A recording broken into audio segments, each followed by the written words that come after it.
dominate the game in front of any crowd. I keep it 100 while you only keep it 50 down. I can conquer any style, victory is in me now.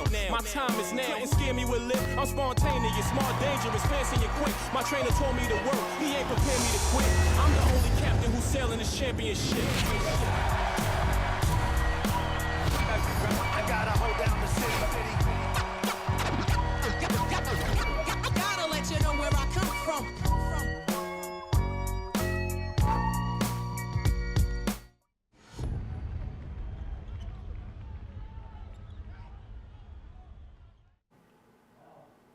Сайн мэцхан үзэгчдийн амралтын өдрийн мэндийг хүргэе.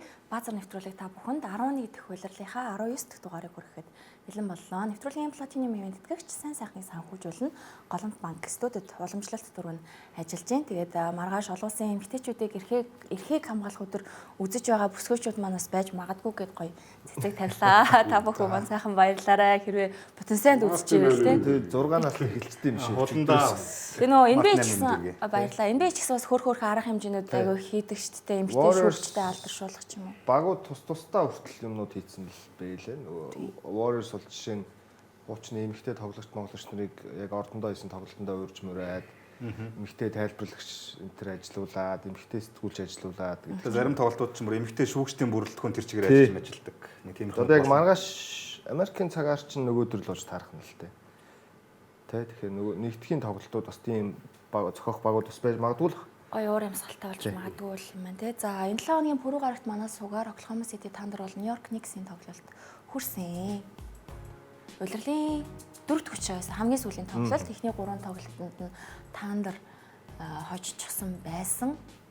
За энэ тоглолтыг нэлээд Атланта богийнх тайлбарлсан. Тэгсэн. Юу болов? Гэхдээ яг ер нь зүгээр Нью-Йорк нэлээд араас нь одоо хөөж тоглосон тийм. Энэ бол Thunder бол илүүрчихсэн тэгээд Ер нь дуусчаарч юм шиг тийм. Нью-Йорк бол сайн эргийн хэлтийг хийж исэн. А гэхдээ тэгэл ялч илүү баг нэг л хайдсан да. Яаж барьж барьчуу харин New York Knicks. Би бол за эхний 2 үеийг үзчихээл за ер нь үгүйсэн ингээл яач. Ер нь 3 дахь үед 4 дээр Нью-Йорк хамгаалт сайн байсан. Хамгаалт сайн. Нью-Йорк ер нь он гарснаас хойш хамгаалт нь бол үнэхээр тун давгүй болж байна. Сүүлийн тоглолтуудад амар бага оноо авсан. Тийм. 100 оноо ер нь хүрхтэй гүйтэй оноод нэлээд хэдэн тоглолтод алдлаа шүү дээ. Тэгэхээр чин одоо орчин цагийн загсанд 100 оноо авч чадахгүй байна гэдэг чинь хамгаалт. Ялангуяа Thunder ингэж оноо авч ирэх гэдэг чинь тийм. Тэгээ нөгөө энэ үлрэл чинь бид нар үлрэлийн ихэнд тасгалзуулагч солигдоод хамгаалт нь нэлээ муучлаа гэдээ яриад байсан чинь гэхдээ яг үнэндээ бол энэ багийг New York Knicks гэдэг багийг сүүлийн 2 жил ямар одоо нэг юм хувийн хамгаалт сайтай байх боломжтой мисматч ер нь үүсэхгүй талбайн бүх хэсэгт тэмцэл сайтай байх боломжтой гэдэг бид нар хардсан байсан шүү дээ. Тэгэхээр нөгөө тамирчид одоо яг нэг юм жоохон төвлөрөөд ирж байгаа юм байна. Тэгээ одоо л яг нэг нөгөө бүрэлдэхүүн нэг яг эвсээд учраа олоод хамгаалтан дээр учраа олчиход бол энэ чинь плей-оффт энэ баг бэлэн гэсэн үг болчиход байна шүү дээ. Уг нь бол. Тэгэхээр гэртээ тэргүй энэ ур чадвар олон тоглогч нар бол яаж иж байгаа л оноо аавна. Тэгээ самбар дамжуулалтаар л New York Knicks илүү байсан бэлээ. Бусад бүх статистик үзүүлэлт дээр нь Thunder илүү. Home Green сайн байсан юм байна. Home Green-ийн career high тэр нь болохоор холын цаа шийдэлт 11-ээс 6 хийсэн байлээ. Бас 6 оруулах хүн бас биш л байсан л та. Өнөх хөлөл мөлрөл энэ тоглолтын дээр 3-аас маш сайн шийдсэн байлээ. Home Green нэг үед тэр 14 оноо дээр авсан баг шээ. За тэгээд уламжлалсаар шээ дуусгаж байгаа юм л та. Тэг. SG тэгээд тоглолт төгсөх чадвараа бас нэгэн тоглолтод харуулсан. Энэ тоглолч дагараа нь маргаан таймнууд болсон шүүгч мөгчд дээр. Тийм шүүгчийг бол харагдаг шүү. Үгүй ээ, Нью-Йоркийн хувьд дасгалжуулагч нь гомдлоод исэн байхгүй. Дараа энэ дараа бас ярих байх.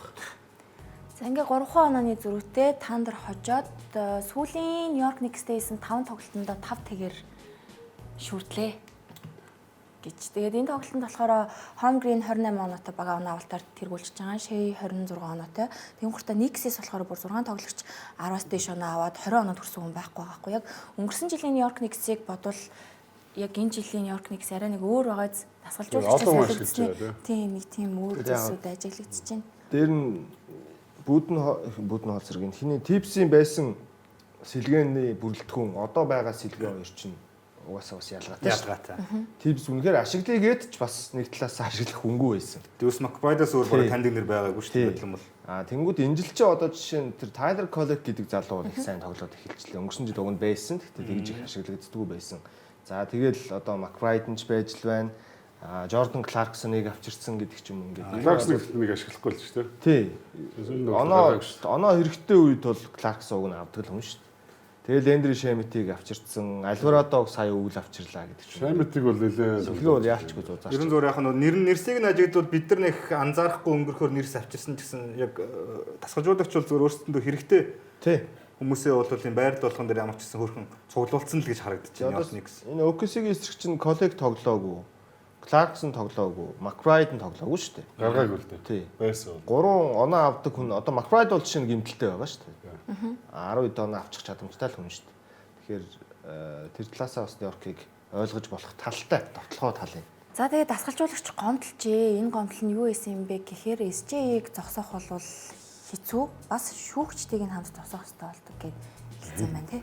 Надад ч би бол зүгээр шалтгаал гэж бодож байна. Яг зөвхөн энэ тоглолтын хувьд бол уг нь тэгж хэлмээргүй л байсан. Шейгэн дээр 7хон торгуул шийдсэн шүү дээ. Тэгээд 7-оос 7. Тий. Тэгээд ийм яриа тэгэл нөгөө нэг ийм ялангуяа юм жижиг тоглогч тэгээд лидер тоглогч төр юм мөнхөл гардаг шүү дээ. Хаардан дээр ч гэсэн нэг хэсэг гардаг л байсан тий. Тэг яг нь заримдаа ингэж яриад байгаа юм л та. Шээ дээр үлээж байгаа үлээлт одоо манай Брансон дээр үлээж байгаа үлээлт хоёр бас ялгаатай байна гэдсэн өнгөцөг яриад байгаа байхгүй юу?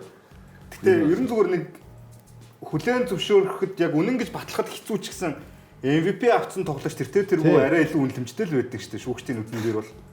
Тэгээд ширийн тэр алдаа авж байгаа нь тэгээд алдаа бишгээд их юм байх тал шүү дээ. Би л шигээд одоо зүгээр ихт нь одоо тэр яг нэг Айр Леброн бүр авчдаг шүү дээ тийм юм бол би одоо хэд хэдэн тайлбарт нь суулаад тийм яг бүр одоо тий улаан цай маяг юм ерөөс харагдаг. Яг л тэгэл шийгээс өхөн шиддэг алдаа авдаг тий. Хаардан бол нэг хэсэг чинь бас тэгж хөмзүүлдэг байлаа шүү дээ. Хаардан ч нэг тоглолт нөгөө MVP байх. 13 4 торгуул шидэж мэддэг. Тэгээд амархан алдаа авчдаг гэж шүүмжлээ. Яг нөгөө MVP байх үедээ л тий. Тэгээд баг тэрнээс чинь ч болоод нөгөө нэг гар сөхөж шидэнгүүт одоо нэг шидэлтийн алдааныг хөхөө болчиход шүү дээ. Тий, баамаг багассан шүү дээ. Тэр чинь бас хаарднаас болсон шүүгчдийн бас нэг шийдвэр шүү дээ. Тэнгүүд тэгж өөрчлөгчөөд ахталшаа ингээд алдаа аваад байна гэдэг чинь нэг талаасаа эн чинь бас амар чадвар шүү дээ. Тэг одоо юу гэхтээ би бол энэ ярьсан дээр санал нийлэхгүй юм байна. Гар дээр жижигхэн чамаагүй контакт үүсгэхэд тэр чинь тодорхой хэмжээр шийдэлт юм нөлөөлж байгаа. Тэрийг тэгээд энэ гайгүй юм чинь нэг алдаа үлээхгүй өнгөрөө гэх юм бол өөрөө сагс чинь дөрмөндөө захирахтай болоод утгагүй болчих шээ. Брансантайгаа харьцуулаад байгаа юм шиг тийм. Тийм харин гол нь нөгөө манай Брансанд үлээхгүй юм аа. Брансны өөр нь арга барил нь тийм алтаа гарга барилгүй шээ. Яг шэйг дээр үлээх гэдгээс гадна шэй өөрөө одоо арай нэг тэр хэлсэн юм а зөөлрүүл цайруулж хэлсэн утга нь юу вэ гэхээр шээ өөрөө нөгөө алдаа гэж хүүхчд угаасаа харагдах үст тийм одоо байдлаар харуулж чаддаг байхгүй. Тэр нь чадвар. Тэр нь чадвар. Өнгөрсөн жил хүлэн зөвшөөрүүлчихэд байхад энэ үйлрэл академи барих болол жоохон майк. Тийм юм ярьж байгаа хүмүүс зүгээр танаа багт ч гэсэн тэгэл 12 3 тоглогч байгаа. Тэр болгон чинь тэгж алдаа авах боломж байгаа шүү дээ. Хэрвээ чадвал тийм чадвар байгаа бол тийм зайл арга мэх техник байрлах юм бол тийм. За тэгээ багууд ер нь нэг 62 3 тоглолт зарим нь ч ер нь баг хийчлээ 20 тоглолт үтэлсэн багууд ч байна. Таан дээр аварга хамгаалах юм шиг байна уу гэдэг яриаг одоо өрнүүлээ. Өнгөрсөн үйлрэл ямар үзүүлэлттэй байсан? Тэр үзүүлэлтүүдээр энэ үйлрэл ямар байгаа нь бидэнд харагдчихсан. Эхний 64 тоглолтын ард дээрээс өнгөрсөн жил бол ямар ч одоогийнхоос 4 хожид илүү автсан явж исэн байна. Хамгаалт бол хэвэндээ байна. Довтлоо заагаар л хэвэндээ дээ. Довтлооч нь энэ үйлрэл нөгөө нэг гэмтэл бэртлийн асуудал нэлээд байсан учраас энэ жоохон унахнууд ойлгомжтой. Яг бүртгүүнээр тоглохгүй байгаа даа. Хамгийн гол ялгаатай юм нь энэ багийн 3 шидэлт багсаад унаад ирсэн байгаа энэ жил. Гэтэ яг зүгээр энэ багууд энэ харин аюулын төхөө шүү. Юу юм бэ? Багуудтай харьцуулахад 5 6 13 гэж байна шүү дээ. Яг тоон дээр бол нэг шидэлтийн зүрх байгаа тийм. Тийм байна тийм байна. Хийж байгаа тоон. Ректор юу бол биш юм байна л да. Муудсан юм. Тэгээ самбар нь ер нь бол хэвэндээ. Дамжуулалт нь хэвэндээ. За тэгээд торгууллын шидэлт шидж байгаа, оруулж байгаа тоон энэ жил өссөн байгаа. 19.5 болсон. Ассист буусан байна тийм. Бас нэг ассист, нэг гарын 1.4 ассист. Тэгээ ингээ харахаар одоо өнгөрсөн жилийн бүрэлдэхүүн, энэ жилийн бүрэлдэхүүний ингээд одоо энэ 64 тоглолтоос харахад жишээ нь өнгөрсөн жил бол Chet Holmgren энэ 64 тоглолтоос бараг 10 эдд нь л тоглосон. Ер нь бол. Тэгэхэд энэ жил Чэт бол маш олон тоглож байна. Ялгаатай нь J-Dub нь өнгөрсөн жил 90 сар бол энэ 64 тоглолтын дээр ихэнхт нь оролцсон бол энэ жил тийм юм болсонгүй. Эсвэргээрээ J-Dub нь алга болчихлоо. За тэгээд дээр нь нэмээд удирлыг маш сайн эхлүүлжсэн AJ-Mitchell гэж холбогч нь гэмтээд тоглохгүй болчлоо.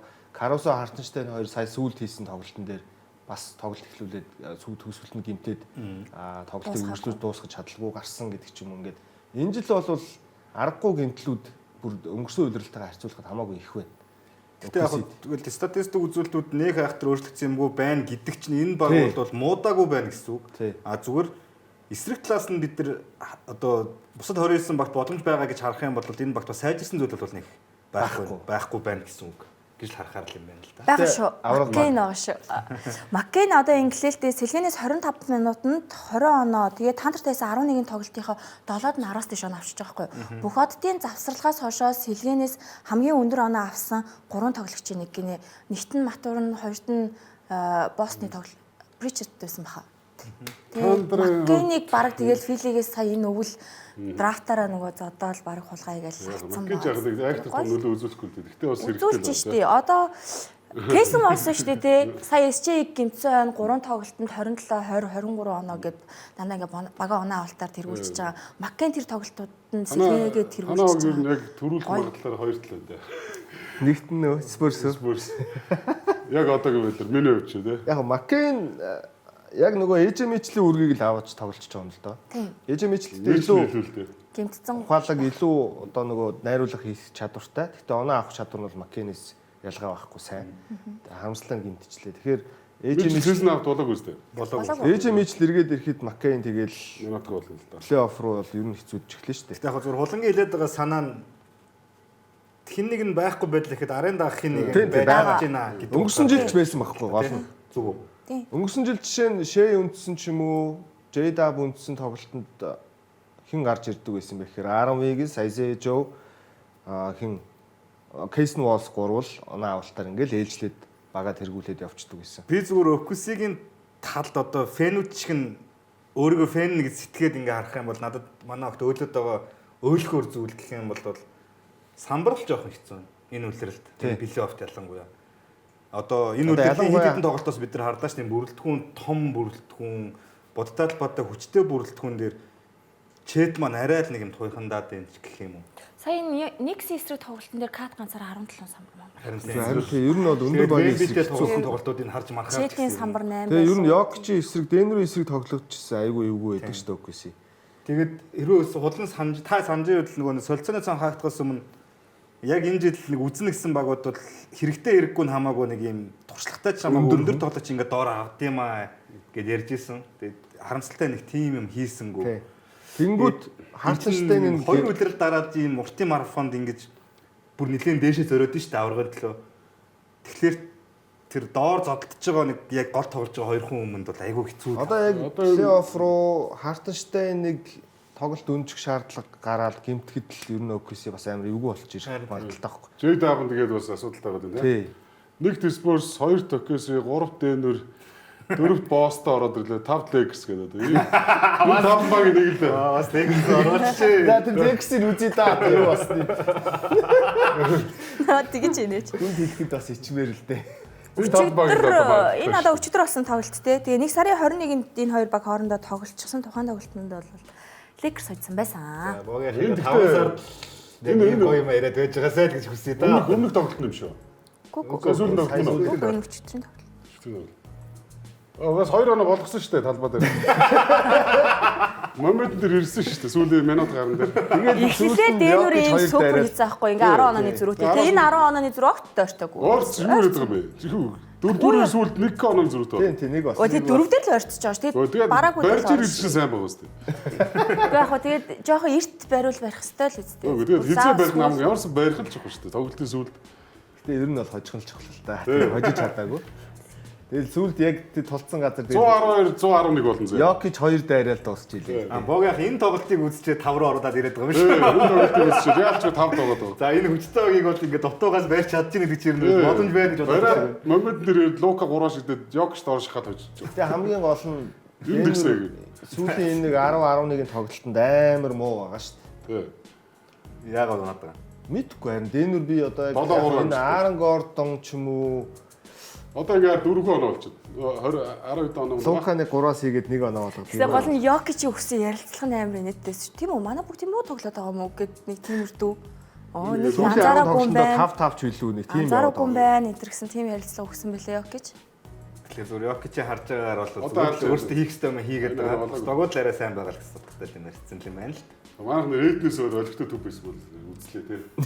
Тийм шүү дээ. Одоо энэ тоглолтод Йокич ба Эндээс ч юу JX хийсэн алсан биз дээ энэ тоглолт. Хөөж үзэлтэй. Тэгтэл сайн төвтэй бол Одоо тэгэл хараа ингээд Йокич 2 дайрал дуусч байгаа байхгүй энэ тоглолт. одоо энэ хэд хэд таа. Ингээд 5 6 оноо болоо салчихж байгаа. 111 112 болно ямарчсан. Тий. Тэгээ 111 дээр Ривс бүр хоёр дагуулах нэг нь алдна бүр тий. Тэнцүүлэхээс 112. За. Lex яах вэ? Энэ дөнгөсөн 7 огт угаасаа Lex-ийг ярьсан. Гол нь Дэнүрийг л нэг сонин бүрэлдэхүүн нь одоо ер нь сая одоо аврагын төлөө жишээ нь бог яах 3-т гэж үнэлж шít.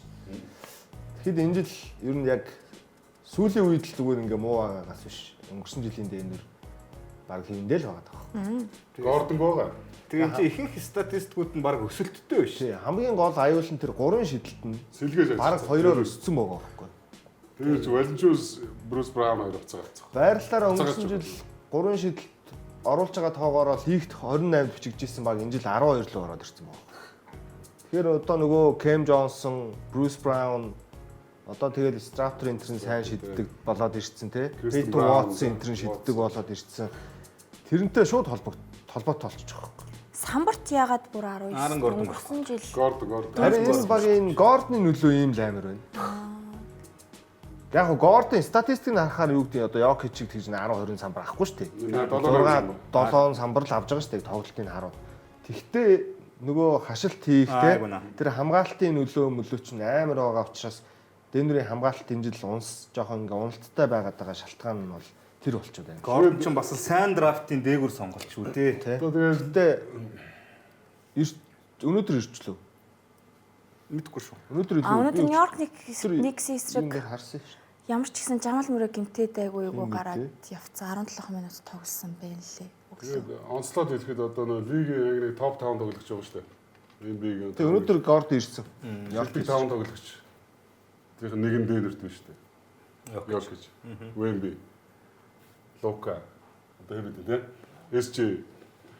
Тэгээ өнөөдөр Гордон игээд гараад 21 минут тоглосон байсан. Гэтэ баг нь Нью-Йорк 40 оноогоор хожигдлоо Дэнүр. Харин Тийм 39-с Back шүү дээ. to back гэвэл тэгээд. Тий, яг ойлгож байна. Тэнийг ойлгож болох уучлж болох. Тэгэл 40 оноо ч бас. Гэхдээ Дэнүр шүү бас Гэхдээ Дэнүрийн талбай шүү дээ. Харин дээ. Тэгээс Лекс хожил хожихоор. Гэтэ за Гордон өнөөдөр ирснийг мэдсэнгүү гэхдээ ингээд Гордон дөнгөж арай гэд ирсэн чинь Жамал нь гимтчихье. Харин Жамал Мөрөө шагааныг гимтэл авцсан. Өнөөдөр гэхдээ яг тийм ноцтой гэдэг юм одоогоор гараагүй л байна. Зүгээр дараагийн тоглолтоос өмнө ямар ч өнөөдөр орой ч юм уу ямар хуу байх нь. Гэтэ нэлээд эвгүй гიშгсэн юм шиг байлээ шагаагаа. Тэгээ Дэнүр гол нь ингээд одоо өнгөрсөн жилийн бүрэлдэхүүн бол сэлгээ маш муу байсан учраас ингээд плей-оффт бол үнэхээр тултлаа. 7 тоглолт гаргасан шүү. Тий. Тэгсэн энэ жилийн Дэнүр чинь бүр хамаагүй сайжирсан бүрэлдэхүүн шүү. Харин тийм. Тэгээ бол ирсэн. Тэгээ харахаар энэ багийн одоо жишээ нь хамгаалалт сайжраагүй байна өнгөрсөн жилээсээ. Довтлогоо нь илүү сайжирсан. Угаасаа ингээ оноо авдаг бүрэлдэхүүнээсээ шалтгаалаад 3 шидэлт нь нэмэгдсэн. Тэгтээ самбар нь бүр 15 байраар ухарцсан гэдэг ч юм уу. Тэгээ яг зүгээр энэ дээр би зүгээр Тэгэхээр сайжраагүй ч юм шиг. Дэнүрийг өмгөөлөд хэлэхэд энэ бол зүгээр стат байхгүй. Яг плей-офф дээр бол бүх юм Харин шал өөр юм. Дэнүрийн аюул Йокичийн ярилцлагаас мэдчихэж байгаа юм. Манай бүгд тийм муу байгаа юм. Яг ингээ нөгөө дараасаа хожил авч чадахгүй ингээл хожигдол нэг тиймэрдүү байгаа. Тэгээ ингээ багийн чинь ийм байдлын талаар та юу хэлэх вэ гэсэн чинь манайх тэгээд байгаа юм уу? Сүүлийн хэдэн тоглолтод тийм байгаа юм уу? Би анзаараагүй юм байна. Наа чи юу ч шээ. Йокич ингэж ярьж ин гэхээр яг тэл дээр чи цаа цаараа юусе плей-офф тоглоё л гэж. тийм л. Оо цаа хожигдоод байгаа моо за тэгвэл плей-офф тоглоё л гэж байгаа байхгүй. Тийм. Гэтэ Дэнүр ингэж явж байгаад ямар ч сан топ 4-өрөө гарах хэрэгтэй байна л да. Одоо 5 дээр байгаа шүү дээ. Тий. Тий, дөрөв гарах хэрэгтэй, нөгөө тий. талд нь Миннесота, Хьюстон хоёр чи ингээд айгүй сайн байлаа шүү дээ сүүлийн нэг 10 хэдэн тоглолт. Тэгээд 50-аас дээш үе амжилттай хожоод дээр нь бичигдээд ингээ улирал дуусчвал Дэнүр чин талбайд даваадлахгүй плей-оффт орох болчихсон. Чаваар орохоор чинь тэгээд Дөрөвдөр чи юу болоо? Миннесота байна. Миннесота л хожоод байна. камертай л. Тэгээ Миннесотатойгоо яаж үздэг вүлээ гэд бодохоор эвгүй шүү дээ бас. Миннесотаг хождоо. Амьдгүй. Одоо Миннесота бол амар л. Миннесота Яаж ч юу тоглож шүү байна? дээ. Яаж тоглосон хоёр бол хожигдсон шүү дээ плей-офф. Бүсийн финал. Бэртлгүй бол шүү дээ Тий. тий. Бэртлгүйгээр л ярьж байгаа шүү дээ тий. Ганц ер нь дийлдэггүй баг нь Миннесота болчиход байсан шүү дээ. Тий ер нь эвгүй байсан. Гэтэ яг тэр үеийн Миннесота ч бас арай нуруулгал та. Тий, Таунстай л да. Таунс. Гэтэ одоо Рэнгэлтэй. За тийм байна. Лэнүр тэгээд уучраа олж хэлгүй дээ. За тэгээ өрөнд бүсийн талаар Йокич бид нэр нь мэдж ярилцж байгаа. Өрөнд бүсийн хамгийн аимшигтай багийн талаар ярилццгаа. Энэ бол Сан Энэс Антонио бол Спорс. бог яах сүмсээ зайлтал айсан байсан. Сан Антонио. Спорсос. Маа Лекс бол холхон байсан дээ. Гүй нэр үнэхээр айц хүссэн маа 40 онооны зураг бүгд л айж байгаа их Спорсоос бол. 40 онооны зураг ойртуулах нөгөө сэхэл өгөхгүй шүү дээ. Өнгөрсөн жил Уккисын ингэж тоглолдог байсан байхгүй амар олон онооны зурагтай. Нөгөө Уккисийн 3 дугаар үед тавтай морил гэдэг үгийг чи өнгөрсөн жил гаргасан шүү дээ. Энэ жил тэр чи яг Спорс дээр ороод ирсэн. Тэгээд нөгөө Богиахын Джейлен Дөрн гээд ер нь амар гоё төв шүү дээ. Вемби эсрэг 7 оноо 7 самбартаа дууссан лээ. Маа Джейлен Дөрн нэг яагаад. Нэг зиндарах жилээ. Тэгээ өмнөх тоглолтын өөдөөс тогсоод амар тогсон шүү дээ. Ийм тоглолтын дээр бол Спорсийн нөгөө багийн тоглолт гэхээс илүү ерөөсөө Fox Wemby хоёр л тоглоод дуусгацсан шүү дээ. Тэгэх ядарсан яалтчгүй тэгээ Детройтын эсрэг ойрхон чид тоглолцлоо. Хоёр тоглолт л да хоёр бүс юм баг. Энэ гэхдээ үнэхээр утгагүй болгож гин үү. Детройт бол энэ өдөр их Тэгээд байгаа шүү дээ. одоо за энэний дараа тоймын дараа угаасаа харуулах бах. Нэг юм нас би үнэхээр айж байна одоо. Жинкнээс нэр. Вембигийн ярьсан үгнээс. Тийм тэр амар үг байлээ тий. Одоо бид нар өмнө нь одоо нэг хэдэн 7 хоногийн өмнө бол Спорсыг ингээл за OKC-г олон хожидсан те. Нью-Йоркийг тэр шампионы 3-аас галдуурч амар. Тэр үг нь гарахаар яг бүр ойлгогдно одоо. За тэгээд юу вэ? Одоо ингээд Детройтыг хожиж байна. За Денвертэй нэг тоглоод хожидсан те. Гэхдээ ер нь хожиж үзээгүй сайн байхгүй байгаа. Одоо Бостонч баг хожсон баг. Хожсон баг. Сайн санахгүй байна. Денвертэй 3 тоглоно. Тий, Денвертэй одоо дахиад 3 тоглолоо. Тэгээ ер нь ингээд том багуудыг бол бүр үнэхээр хэрэглаа штэ. Мэдүүлснэ. Санстай хоёр хожигдсон. Ютад одоо хожигдсон, Вашингтонд хожигдсон гэдэг чинь Голдонд хожигдсон. Тий. Нэг юм сонин хожигдлууд байгаад байсан штэ. Тэр нь одоо яг залуучууд ингээд те том тоглолтод төвлөрөөд жижиг тоглолтууд дээр ингээд нэг жоохон хайн хандаад хожигдоод байна гэж ярьж исэн штэ. Тэгсэн. Тэгсэн чинь тэрийг энэ Вемби ухаарчжээ яагаад. За энэ үг амар. Энд чинь тоглолт бүрд адилхан хандхан чухал болохыг Энэ жил ойлгосон гэж. ойлгоогүй байсан байгаа Тий. байхгүй. Аахан штэ хөөх. Тэгээд харин Юта Вашингтон Харин тий. хожигдоод байсан баг. Энд одоо энэ ойлгосч байгаа. Одоо энэ бүх тоглолтод дарж идэх гэсэн үг Харин шүү тий. дээ. Энэ чинь хамгийн аимшигтай юм л та. Тэр харин Спорс тархины одоо ачааллын өвдөгтэй амар зовх юм шүү. Одоо өнөөдөр өглөө уйлж илээ. Клиперсийг 26 26 оноос эргэж ирж оноос байгаа. эргэж ирж 25 хоцсноо. Тэгээд ярилцлагынхаа төгсгөлд уйлаад ярьж байна лээ. Миний амьдралтаа хийсэн хамгийн хүн Хүн тоглолт тоглолт байсан. боллоо. Гэтэ нэг тийм ямнаас ингээд нэг юм мэдрэмж авч ийн гэдэг чинь өөрөө тэр хүнд бас нэг юм нээлт болчихж байгаа л доо. Өсвөлэн байна Тий, угаасаа л тэгэл өсвөлэн гэдэг нь руки жилээс нь харагдчихсэн л да. Тэгээд ингээд ярьж ирж байгаа нутаас ер нь хэр аюултай тоглож байна анзаарэгдчих тийм да. Энэ бол үнэхээр амар өв шүү. Би одоо харин бусад за одоо юу гэдэг нь топ баг гэвэл за нэг 8 баг л бүсээс байна гэж бодъё л доо тий. Топ 4 баг. Тэнгүүд Спорсоос бусад нөгөө 7 багаа бол жишээ нь эднийх топ гэж үзээд тэр тоглолтууд дээр амар чухалчилж Орж ирдэг байсан орж байгаа ирдэг байхгүй юу? байсан чинь одоо тэр өрсөлдөгч нь Юта байна уу, Вашингтон байна уу, Индиана байна уу хамаагүй бүх тоглолт чухал гэдгийг ойлгочихж байгаа байхгүй. Тэгээд нэг сайхан юм нь Вемби ийм бодолтой ингээд цаашаад ингээд тоглоно гэж бодох юм бол бид нар нөгөө quadruple double маа Тий. үлгэрийн статууд харах боломжтой болчихж байгаа гэсэн. Одоо жишээ нэг жоохон одоо тааруу багийн эсрэг бол бүрэн Тэгээ болгоо. ойрхон яваад байх юм ба шүү дээ. Нөгөө баг нь бас өөдөөс нь сайн үзээд байвал Тийм. 10 хаалт, 10 самбар, 10 дамжуулалт, 10-аас дэш оноо гээл. Энэ 7 хоног чинь тэгээ спорт бас нэг рекорд байгаа. Вемби эхний хагас ганцаараа 5 удаа 5 хаалт хийсэн 5 дахь тохиолдол энэ төр чинь нөгөө амар Тэр чинь хамгийн амар Спорс 2 дугаар сард 11 тэг гэсэн амжилттай явж байгаад Ганц л хожигдсон Ганц л хожигдсон. Сүүлд. тэгчээс тэгээ тийм сайн багууд өнөөдөр нэг тийм тоглолтоороос үйлж мөөлөхгүй шүү Тий. дээ. Тэр чинь нэг юм зүгээр л за олон тоглолтын нэг гэтгсэн чинь тэрийг чухалчилж ботсон байгаа хөөхгүй.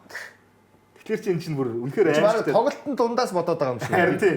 26 оноо дутуу болсноо ерн гэж. Тийм. Гэхдээ Вембиг ингээл амар том хүн шиг томчуудтай харьцуулаад яриад байдаг гэсэн чинь өнөөдөр үйлсэн чинь бүр ингээ өрөвдөд хөөх юм нэрээ чинь үнэхээр жоохон шүү дээ тий. Би энэ л том хайр гаргийн хүн гэж ярьдаг болохоос ш. Одоо 5 20 мав юмс. 4 Харчи. 2004 л байлгүй дээ. 21 2003 билүү 4 л хоёр уу? байлгүй. Тэгээ уйлж мэлж Ямар байгаа. ч 4 хоног. тий. 3 бол 4 л байгаа.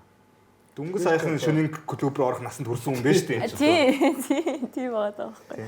За тэгээд багуудад бол 20-д тоглолт үлдсэн. Тэгээ энэ хугацаанд хамгийн хүнд хуваартай байгаа 5 багийг харцгаая.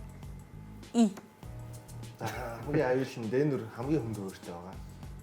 Одоо энэ донд Спурстэй 3 тоглоно, Детройттой тоглоно, Лейкерстэй 1 тоглоно, Миннесотатой тоглоно, OKC-тэй тоглоно гэдэг тоглолтууд Денверт байгаа. Тэгээд Денверээс ямар тач Йокич бол MVP-гээс ингээд ер нь баг нэг тоглолт өнчгөд л гарахаар байгаа шүү дээ. Тэгэхээр ийм хүнд тоглолтуудынхаа нэгийг амрах байлгүй дээ, тий? Ядаж хоёрыг ч юу. Хоёрыг өнчгөд Тэгээс яг OKC ч гэсэндээ одоо 3-т л явж байна л Одоо та. тэгтээ 20 эдхэн тоглолт юм чи Шээх бол гайгүй. Шээ чи нэг 6 тоглолт гэдэг чинь байгуу. 3 тоглолтын нэгийг өнчгөд л юм давчихсан. OKC нэгээрээ гараад явчвал тэгээд угаасаа Шээ MVP болох бах. Йокич зүгээр нэг тоглолтоо өнжихгүй байсан ч гэсэн. Йокичд гол нь зүгээр тэр MVP гэдэг шагнал чухал биш үү гэдгийг л мань хүн өөр юу гэж бодож чинь тий. OKC ч гэсэн ер нь эвгүй хууртай байгаа багуудын Тий. жагсаалтанд байгаа байхгүй. За Memphis Dallas ч яах вэ те. Флаг бол ирсэн байгаа. Энэ Хүнд 7 байхдаа сайн биз. карьерийнхаа 1000 дахь хоног. Ингээд жижигвэл тий. Миннесота бол бас хүнд хууртай болохоор одоо энэ дөрөвт яваад байгаа байрал нь бас унж магадгүй аюул байгаа. Texas нэшлэх боломжтой байна. Texas нэг дундуур 14-т явж исэн баха хуваарийнхын хүнд нь. Тэгээ удирдлын эхлэлийг хамгийн хүнд хуваартай байсан баг ялчгүй Portland байсан. Тэр хүнд хуваараа аягүй сайн давсан. Одоо хөнгөө хуваартай байгаа юм байна. Плей-инд ер нь бас хөөрхөн дээшлэх гээд оролдох болов. Гэхдээ бас бэртлийн асуудал Portland-д тавих байгаа тий. За энэ дорнодын тэргүүлэгчид Энэ хоёр чинь гайгүй өөртөө юм шүү дээ. хамгийн амархан хуваартай багуудын тоонд байгаа. Энэ хоёр дээшлж магадгүй л юм байна. Тий. Clippers харин угаасаа бас удирдлын эхлэлийн хуваар нь ялчгүй чангас юм аа. Тэгээд дайвагт эхэлсэн шүү дээ. Тийм 6 хожлолтой л эхэлсэн. Клипстэй одоо тэгэд хожоод ч нэг амар дээшлэхээргүй хожигдоод ч доошоо унахааргүй л болчиход байгаа шүү. Билээ л. Ер нь дээдлэлтэй 7, доотлолтой 10 дугаар байр шүү. Тэгээ плей Яг гацаанд тоглосон тий.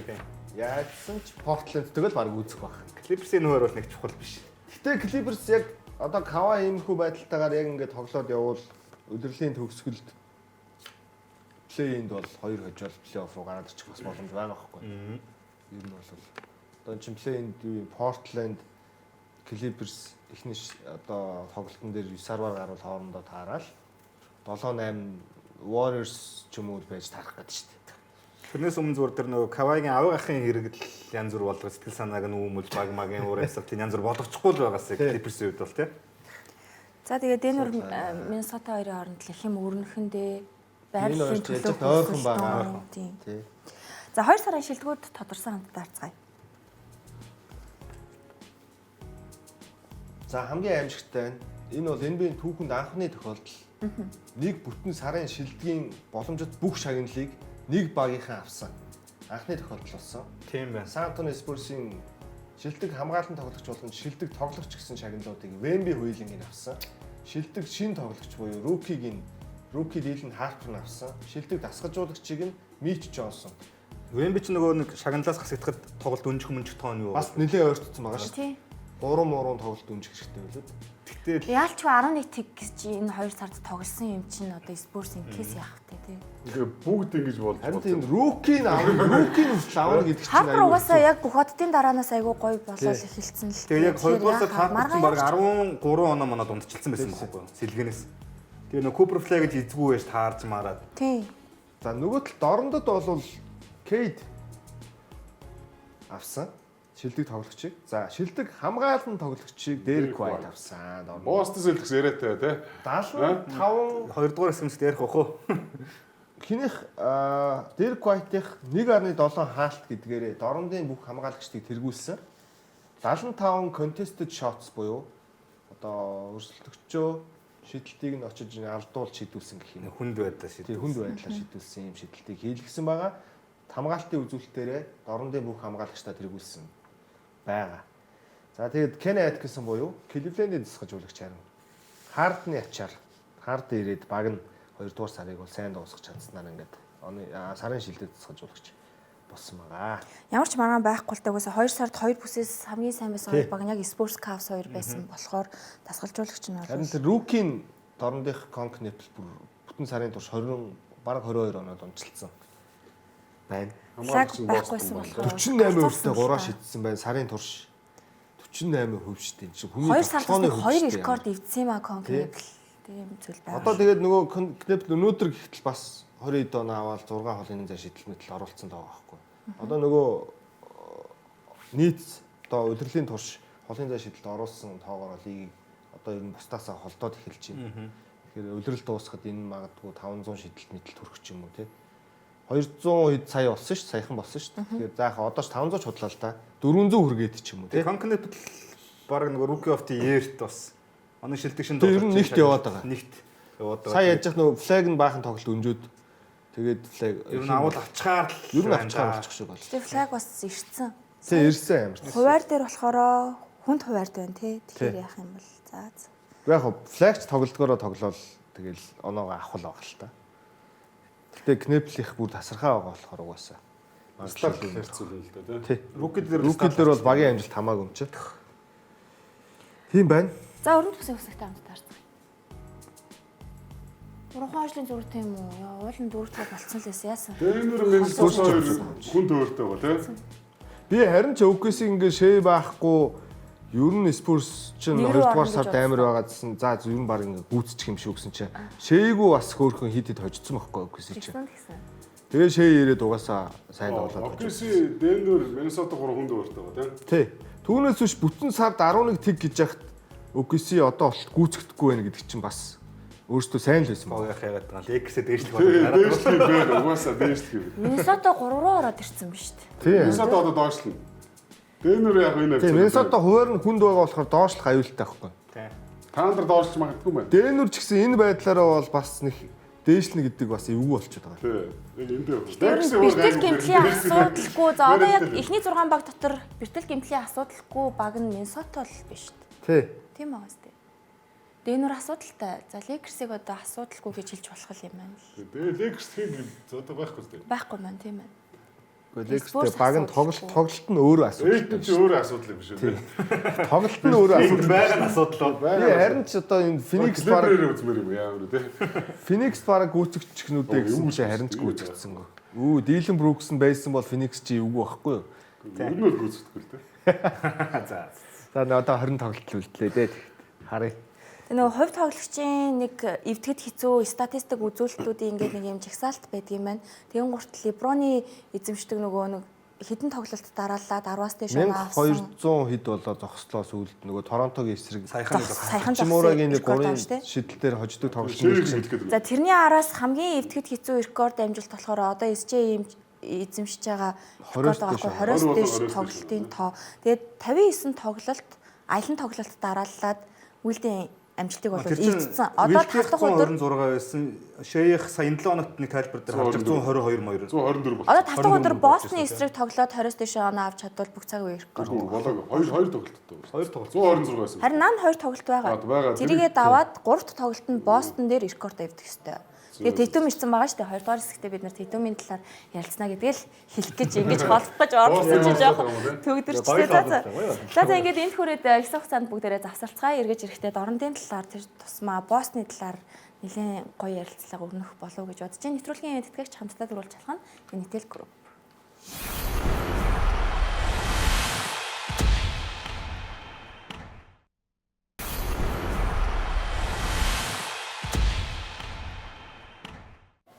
Эрен татамаар л үзэгчтэй баазар та бүхэнд хүрч байгаа. Улирлын 19 дахь дугаар бол энэ болж байна. Тэгээ Сагсан мөнгөний спортыг дэмжигч Coca-Cola баазрыг ивент хийдгэн ажиллаж байна. За Boston Celtics багт өнөөдөр онцгой үйл явдал тохиосон. Тэд Dallas-ийн талбайд зочилсон. Тэгээд хүлээлт дууслаа Tatum өнөөдөр ирлээ.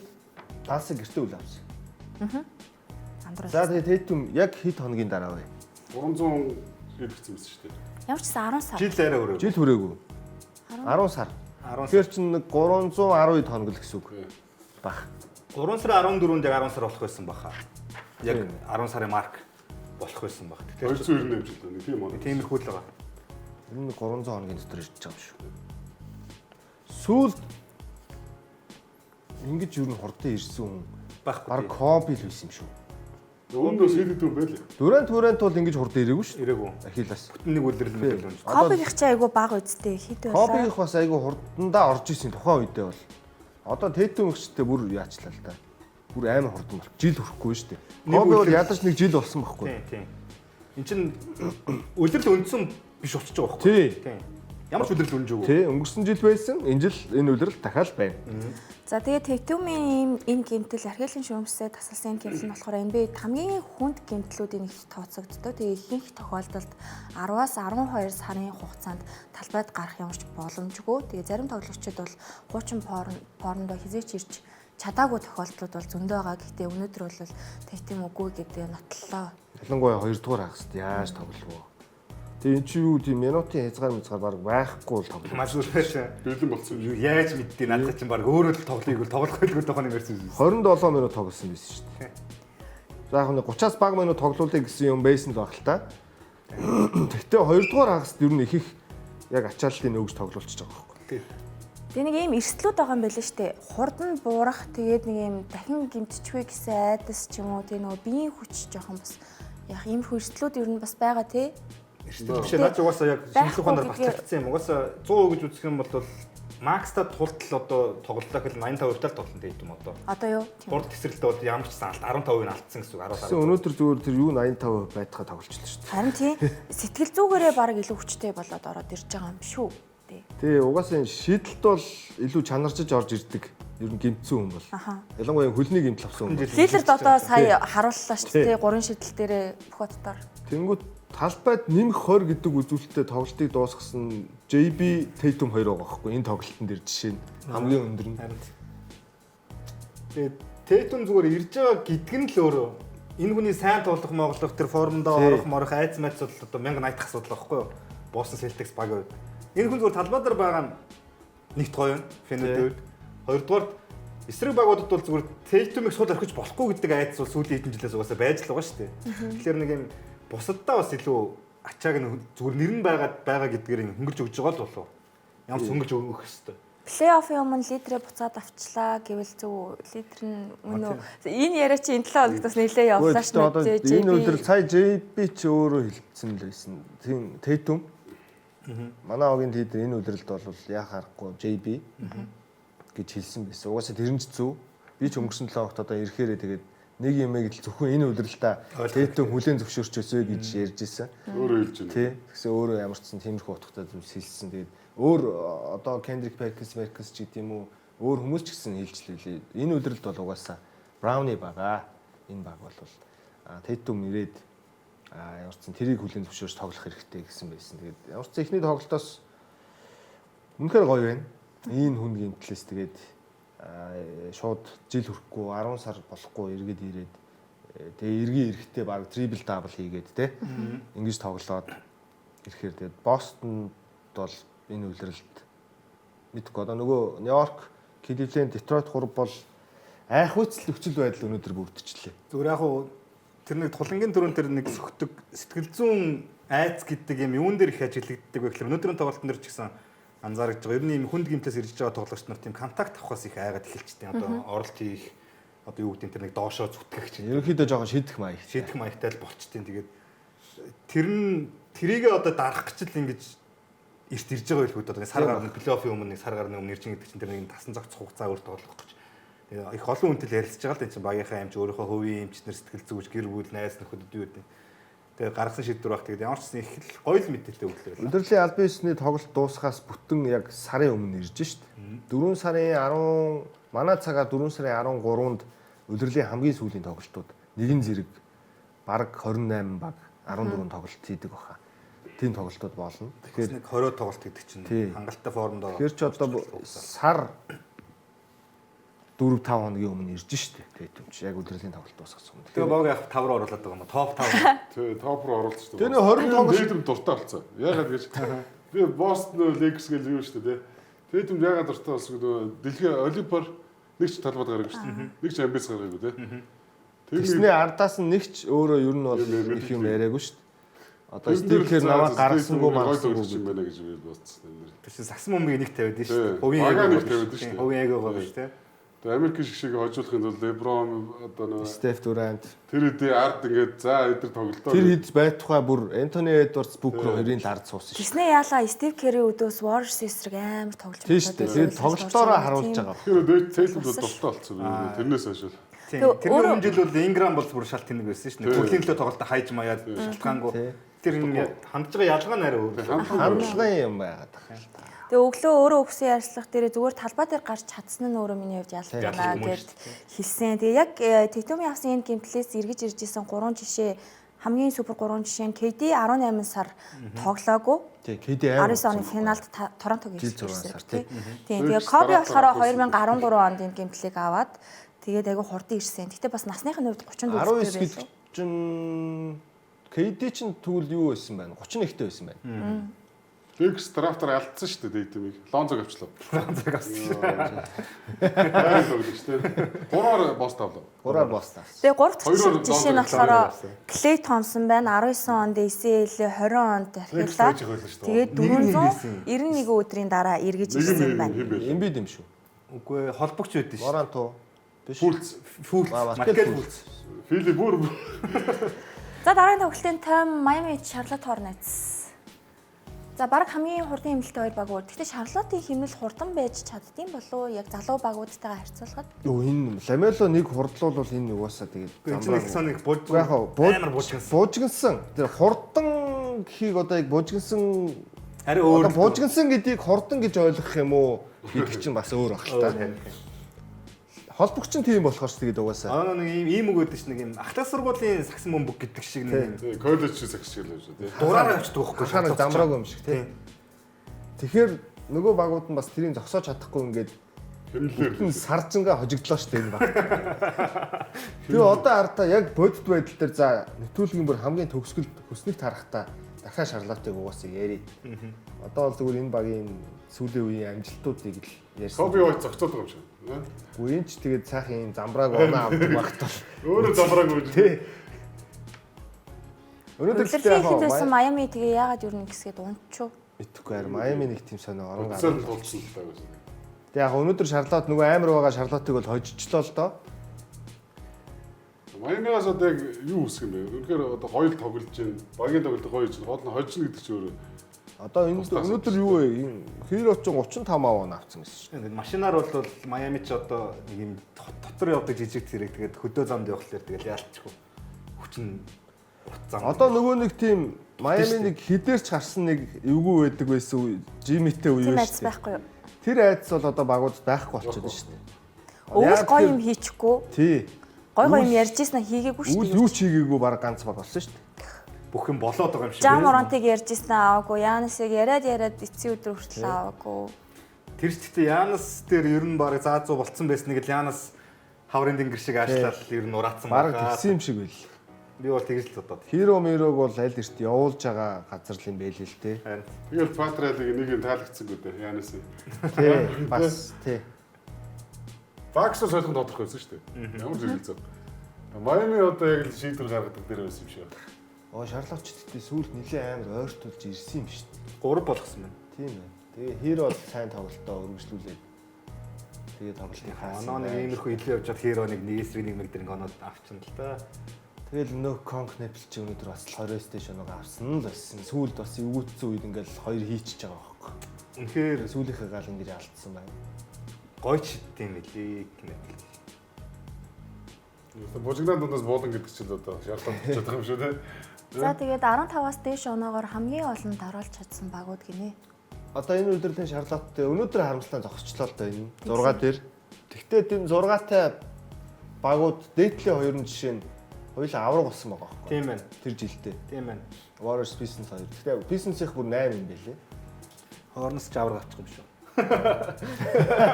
Плей-оффто баттай орвол тий. Яаж орчууд авчих юм шүү. Detroit-тэй ихний шилдэг тааруулвал гоё гээд байгаа шүү дээ. Гоё шүү дээ. Өмнөх тоглолт нь юу боллоо.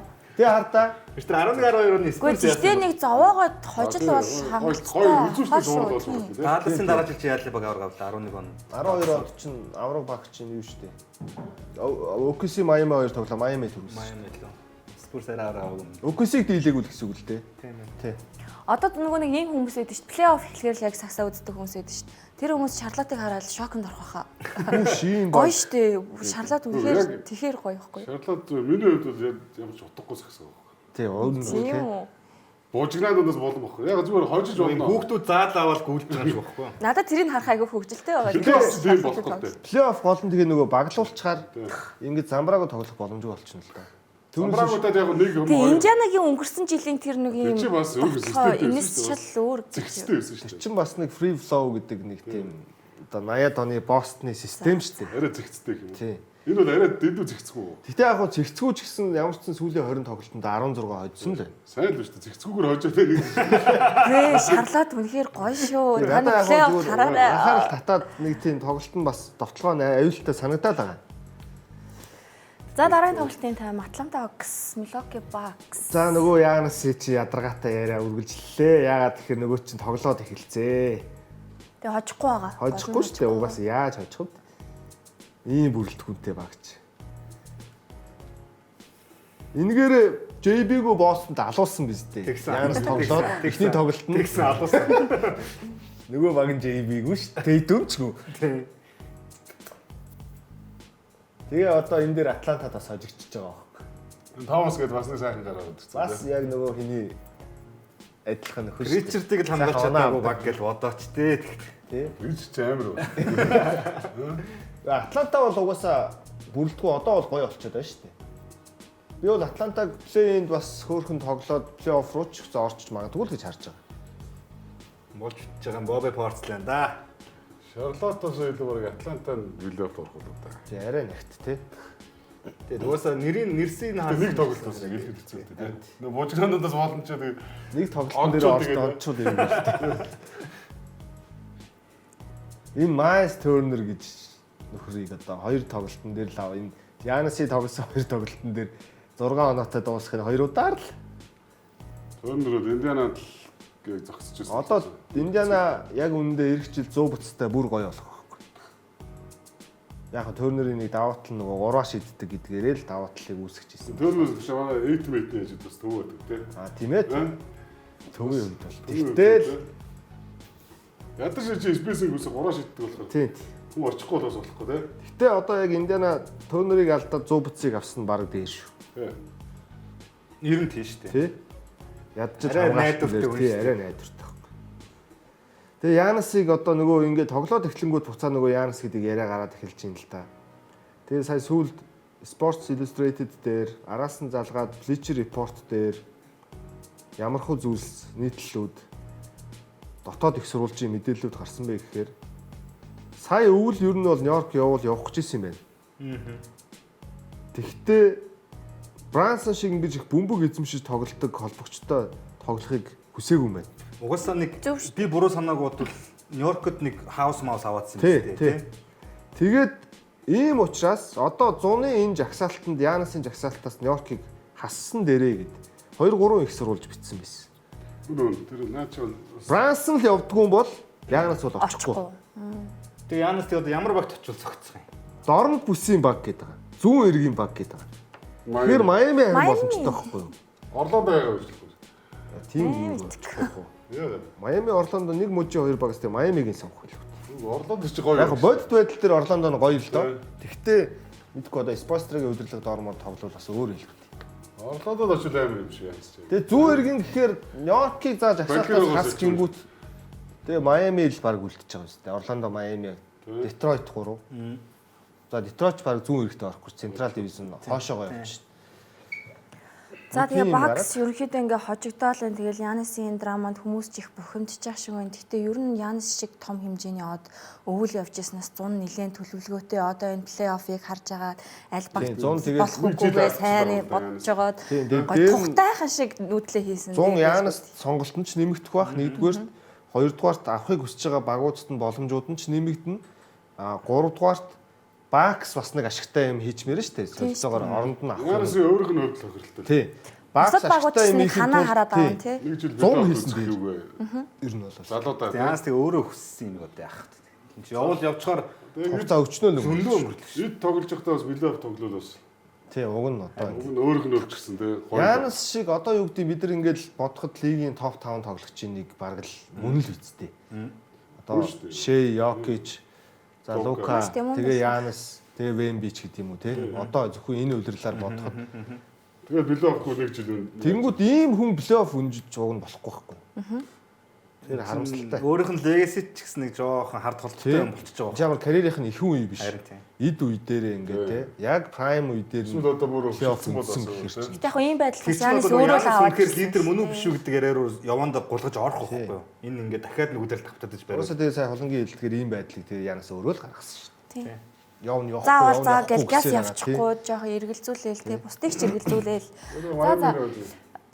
Дорнодын финалд хүрч магадгүй хоёр баг явчаа. Мөн хүмүүстэй. Ер нь бол. Гэтэ яг Гэтэ яг энэ бол нийлээ хүн тоглолт болсон тий. энэ дээр Мичл тоглоогүй. Нэг ийм тоглолт сонин тоглолт. Детройтын үед бас их сонин тоглолт болсон.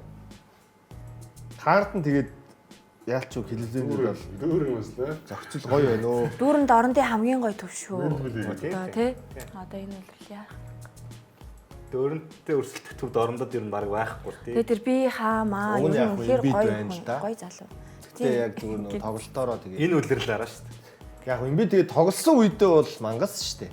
Харамсалтай тэгээд нөгөө тоглохоос тоглохгүй нэг болохоор. 90-ийг нас уулыг цас яг Embiid дөрөв хоёрын юун дээр харагдахгүй юу? Зөөрөө дөө. Тий. Тэгээ энэ дээр бол уг нь Детройт бол бүрэн бүрэлдэхүүнээр байгаа шүү дээ. Яг энэ тоглолтын дээр бол. Тэг Cavs үтсэн. Тэгснээ Мичэлгүй Cavs жоочдаг юм байлээ. Детройт 50 Harris гэдэг бас гой тоглож байгаа тий. Тэгээ нөгөө нэг Tyson гэж залууч нь энэ. Гоё нэг гэсэн үг. Бүгд бичиж байгаа шүү дээ. Түүхийн одоо тийм. Тэгээ энэ дээр бид нар бас Германы шигшигийн Денис Шрүдрийг харлаа энэ тоглолтын дээр. Тий штэ энэ дээр Тэгжиж хоцсон шүү. Гэтэ ер нь зүгээр Шрүүдер том тоглолтуудад ер нь сайн л тоглолдог шүү дээ. Уун ч хөрхий гайгүй тэгээд нэг үдчихэл. Гол нь тэрийг нөгөө тогтмол гаргадаг болохоор. Тийм. Удирлын зарим хэсгийг хайчдаг байхгүй юу? Зарим юм дээр бас нэг чанчих тохиолдлууд гараад идэг болохоор л тэгээд идэв л. Энэ FIBA баскет интер дээр бол тэгээд FIBA-д бол домгийн хэмжээ. нэг хасагдах тийм тоглолтууд дээр бол энэ чинь амар явдаг. Юу одоо ямар л юу хүн дэлхийн авраг Канада болох хамгаалт гэж. Кейд дугаасаа тэгээд энэ дорнодын холбогчд донд бол биеэрээ баг хамгийн том нь шүү дээ. Өөрөөс тэрийг мэдэрч Хамгийн тоглож хамгаалт байгаа. нөхтэй. Тий. Өө эн чинь тэр нэг хамгаалагчийн байдлынх нь үнэхээр дээрлэх юм л. Шахаал, доор зүгээр төвийн тоглогч авж байгаа юм шиг л авд юм биш. 50 Harris. Зөв дөрөв тэгээд тавуулаа өндөр болохоор хамгийн намхан л одоо метр 98 та хүн байгаа шүү дээ энэ багийн гарантч. Түрүү нөгөө Богийн Спорсоос хайгацсан биш дорнд болохоор одоо Детройтоос хайгаад байгаа шүү дээ. За Детройт яах вэ? энэ статистик үзүүлэлтийг чухал санагдсан.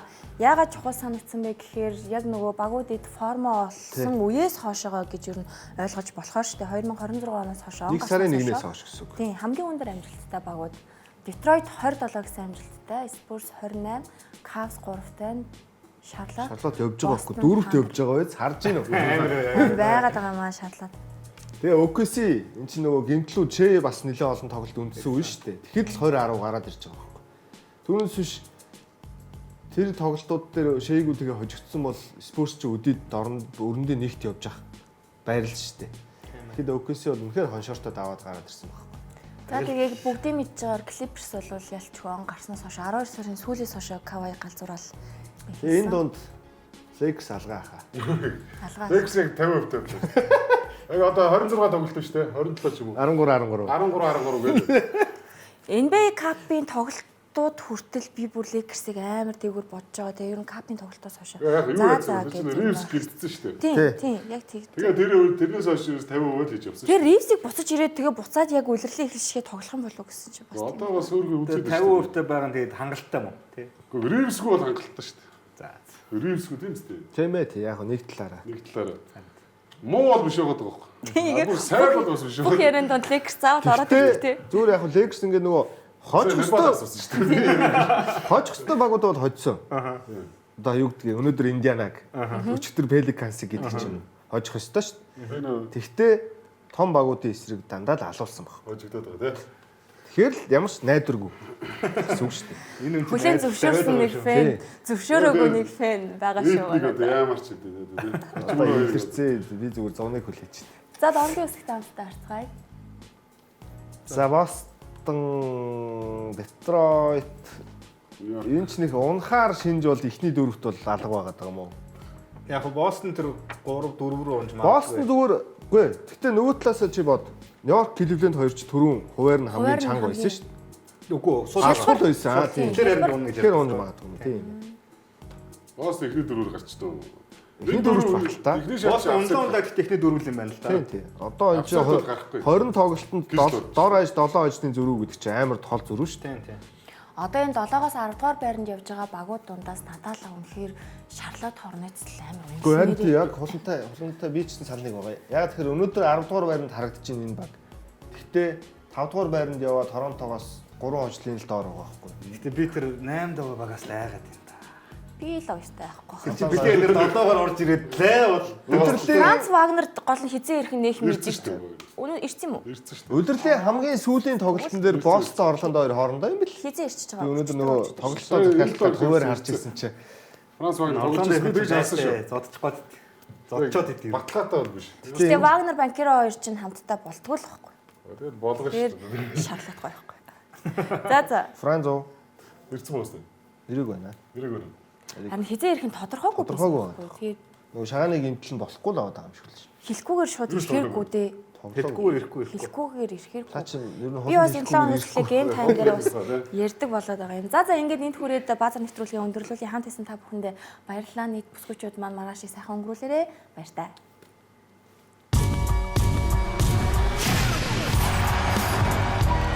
I gotta hold down the city. Gotta let you know where I come Gotta hold the city down anyhow. They gon' have to really bow. Totally dominate the game in front of any crowd. I keep it 100 while you only keep it 50 down. I can conquer any style. Victory is in me now. My time is now. Couldn't scare me with lip. I'm spontaneous, smart, dangerous, fancy and quick. My trainer told me to work. He ain't prepared me to quit. I'm the only captain who's sailing this championship. I gotta hold down the city. Gotta let you know where I come from.